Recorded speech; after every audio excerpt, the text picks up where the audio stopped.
咧？嗱，呢度入邊有個投資智慧嘅，大家記住點解巴菲特會咁樣講咧？因為佢提醒大家咧，就買一隻股票之前或者落注之前咧，謹慎。唔好蝕錢，唔好虧損，要賺錢，而且要穩賺。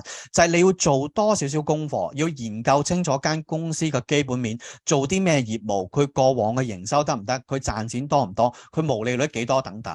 咁嗱，我用一個例子咧，就係話嗱，近期太多人問我嗱，呢隻股票嘅崛起啦，有8字頭啦嚇，基石科技嗱8391股票 number。問我買唔買，值唔值得買？咁肯定出邊好多人推介呢隻股票啦。嗱，呢個情況咧，我只係同你講，同當初嘅中國有贊咧個華麗崛起故事係非常之相似嘅。嗱，之後咧，其實咧佢跌到咧就講緊由5-6蚊嘅時間跌到0.00幾，轉咗仙股，基本上面而家差唔多零噶啦，歸零噶啦。